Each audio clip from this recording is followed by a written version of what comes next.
What's going on? It's female. Like I signed from the soul. She was stealing cash and post words and returns to the system. Okay. She was interviewed by hospital arrangement on the phone. She admitted to $1,500. Okay. And she's in the office right now. Is the dollar tree one of the first orders? Oh, really?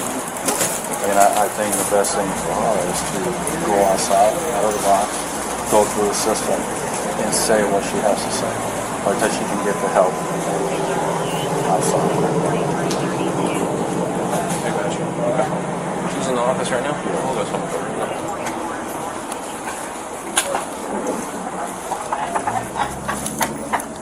Just cut the water back and it turned out real good.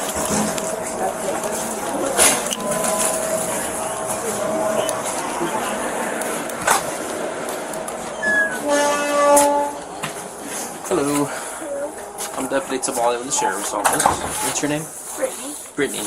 Brittany, tell me why I'm here today. I've been stealing from the Dollar Tree. Okay. What exactly have you been stealing?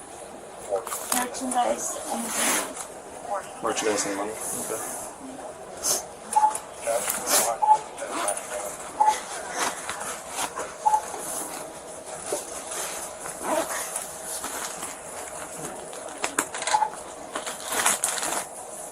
I have to read this to you because you know I have to, because I'm going to ask you some specific questions. Okay? You have the right to remain silent. Anything you say can be used against you in court. Do you understand each of these rights I've explained to you? With these rights in mind, do you still wish to talk to me? Yes. Ms. Brittany, you advise you've been stealing money and merchandise. Has this been an overtime process? I said the last 2 months. So for the past 2 weeks, you've been 2 months. 2 months. I'm so sorry. I'm hard of hearing with this radio in my ear. So for the past 2 months, you've been taking money and merchandise. How would you go about taking the money? Post voids. Post voids. Post voids? Okay, can you explain post voids to me? I'm not entirely sure what that is. Where someone would check out and get all their stuff and then they would pay for it and I would just go back and void it. So you would void the transaction and take the cash amount that they gave to the register and take that money for yourself. And merchandise, what merchandise were you taking? I have taken food Okay. and a band. Okay. But mostly food. Okay. How much do you think you've taken in the past 2 months value-wise? $1,500 worth of merchandise? Just in merchandise alone. Maybe. I don't know. $700 in merchandise? That's just a rough estimate. You don't give me an approximate. And you think you've taken $1,500 in cash? Or you've known you've taken $1,500 in cash? I think I've taken like, I don't know how much in cash. If you had to rough guess, what do you think? Like 600 in cash. So $600 in cash and about $700 in merchandise. So about $1,300 stolen worth of stuff. What's the reason behind it? I was staying at this hotel and they were getting pushy with needing stuff. And I felt like I had to. What do you mean needing stuff? Like, they need cleaning stuff. The people next to us always needed food. And I didn't know what to do. They were just very aggressive people. Was it the hotel staff or the people that were living with you in the hotel? It was the hotel staff and the people in the room next to us. When you say us, there was someone else that was living with you at the time? Who was living with you at the time? My husband, Michael. Your husband? Are you still married to Michael? Yes. Okay. Okay. So, the stuff it's stealing stems upon the demandment of the hotel staff wanting things. Yes. And we left the hotel and I'm willing to pay everything back. Okay. Because I don't want to go to jail. Because I'm not that kind of person.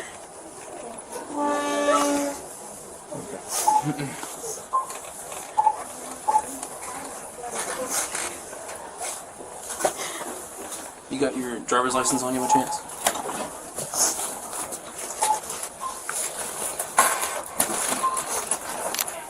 there anything else you'd like to add, other than what you've taken, just like merchandise and cash? I'm really sorry. Do you have all the post void transactions and everything, or? Well, I got a statement, Yeah. and this is a small amount of transactions.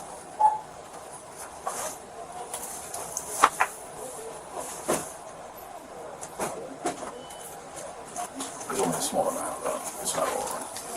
Since I lose, like, I can say maybe $1,100. Miss Brittany, hang tight. Mr. Williams, can you come up for a second? That's for y'all. I have everything I need on Bodycam. Oh, okay. So, let me just talk to you a second. Just want to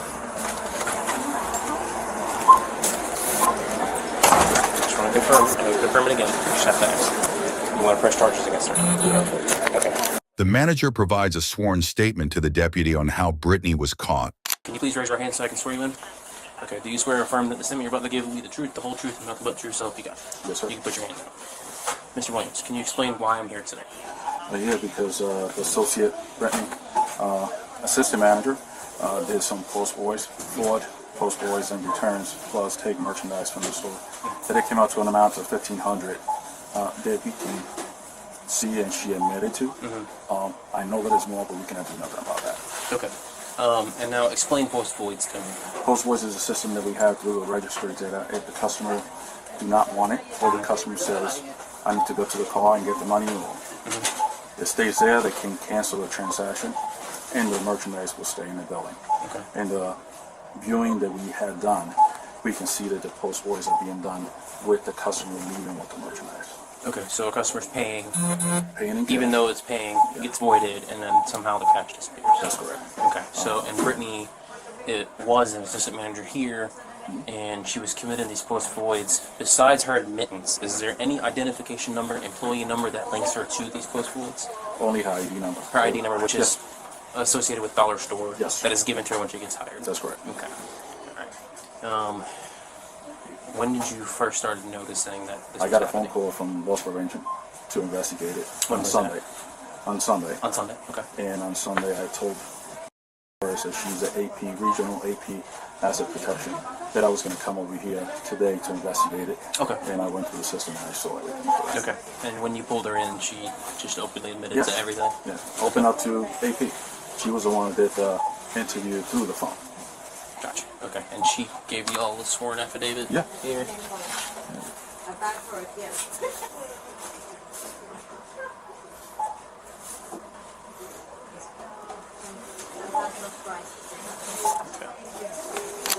She's being arrested.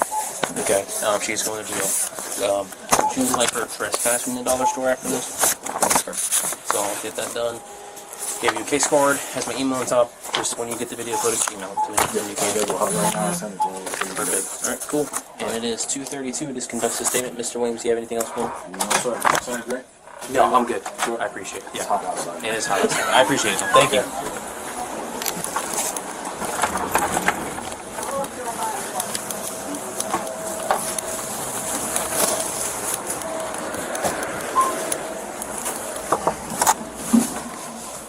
Miss Brittany, can you go ahead and grab a belongings? Let's go to my car, please. This is the next. Okay, I'll come back. Okay.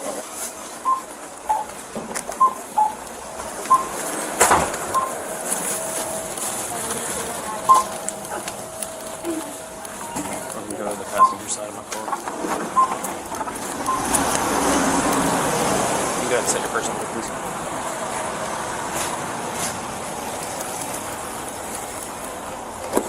One more time. I'll let you answer this. Like, go ahead and sit down for me.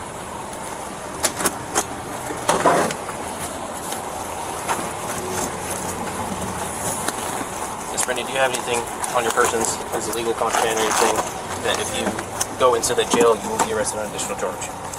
Okay. Here's what's happening today. You are being under arrest for scheming to defraud, which is a systematic process of obtaining property from a victim over a period of time and accounting for that. Okay? I wasn't going to arrest you in the store. You didn't think you did come out here and sit in the car before I do anything like that. Except for one screw. So, You have nothing on your persons or anything like that? Okay, can you do me a favor? Just pick your, you don't have to lift your shirt up, pick your bra up, shake it out, then pick up your shirt, shake that. Nothing, no problem. Alright, just go ahead and stand up for me real quick right here. Face away from the bar, put your hands in the air. Do you have anything in your purse I need to worry about?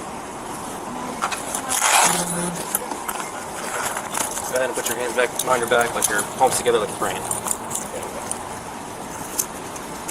Push your wrist away from your back.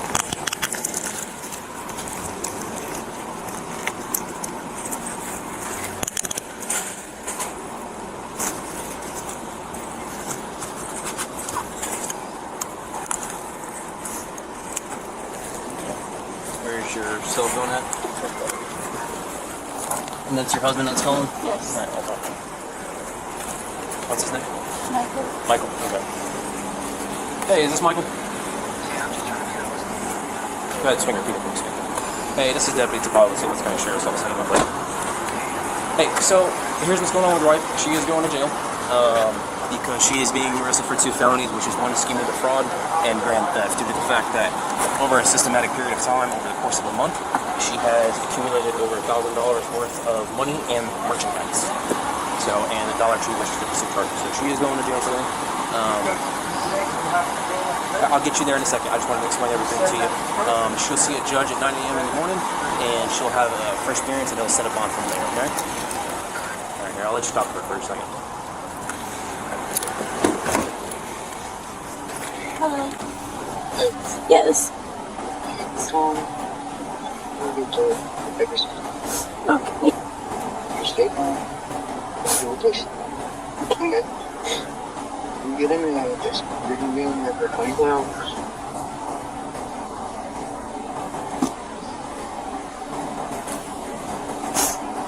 You leave your phone here and I take it up. Can I do that? What is it? Leave my phone here if you can pick it up. I mean, you can bring it with you and get phone numbers out of it so you can call people. No, it's the access. No, my bed gets on it. That's totally up to you. I mean, he can come to the jail and get your property. You just gotta let the booking deputy know, or you can leave it here. It's up to Dollar Store if they want to keep it. You know what I'm saying? I'll leave it. You can come. You can come to the jail and grab her phone if you have to. Okay. Love you. You have anything in your purse I need to worry about? Any contraband, drugs, narcotics, anything like that? This Bodycam video doesn't start with chaos, alarms, or resistance. It starts quietly, inside a Dollar Tree office, with something far more damaging than denial, an admission. By the time deputies arrive, this case is already over in one very important way. Loss prevention has reviewed the transactions. Asset protection has run the numbers. And the assistant manager sitting in that office already knows why law enforcement is there. This isn't a fishing expedition. This is a confirmation.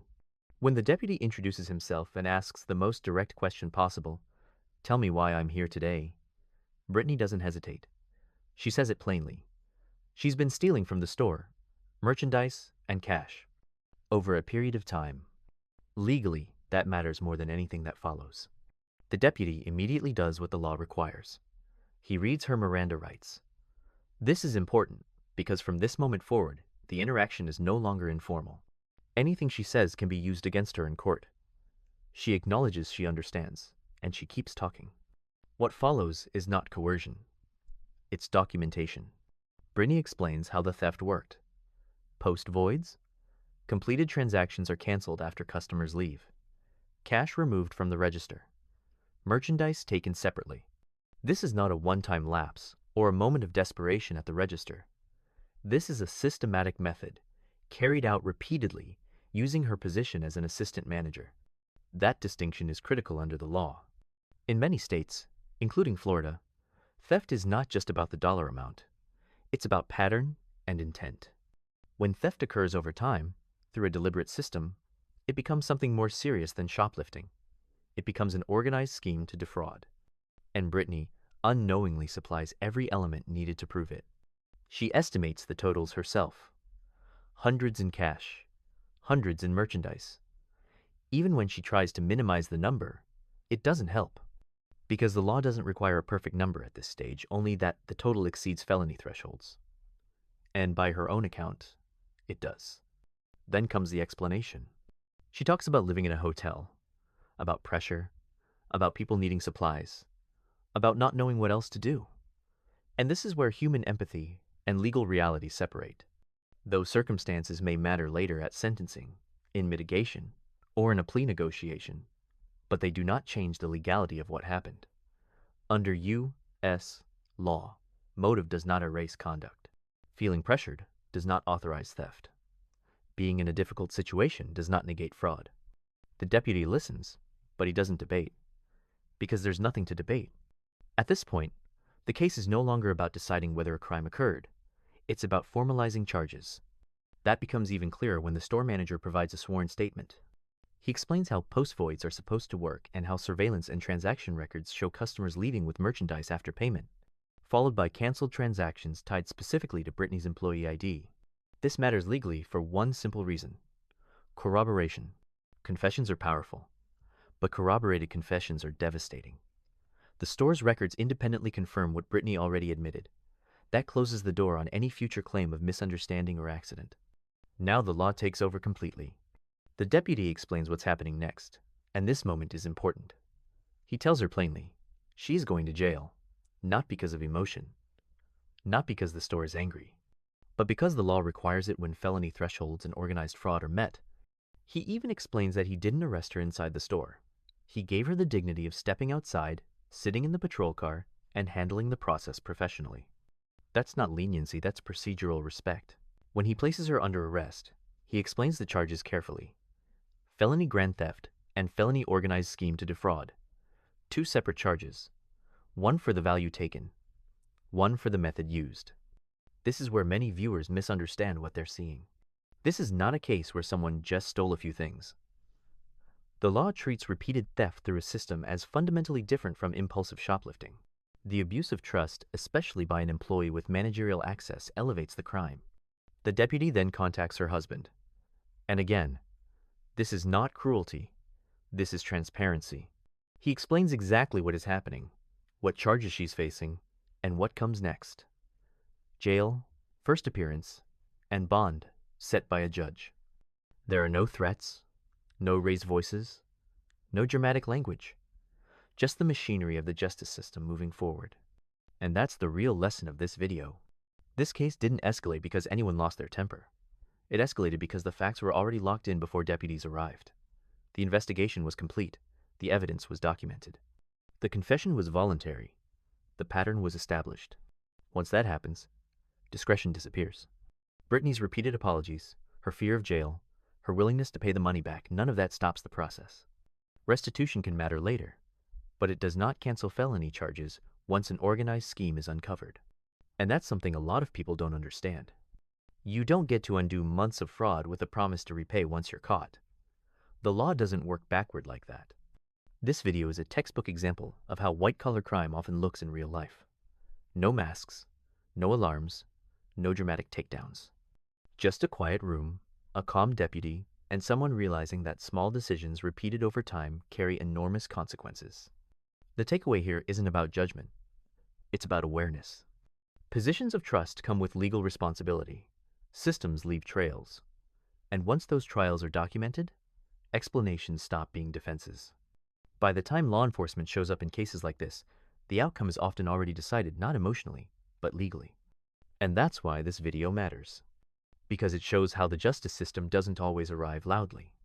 Sometimes it arrives calmly, with paperwork already in hand, and simply asks you to confirm what's already been proven. By then, the story isn't about what you meant to do. It's about what you did and how long you did it. That's how the law works. Most people don't realize they've crossed the line until the consequences show up calmly. If this case felt real to you, like the video, subscribe, and tell me, what would you have done differently in this situation?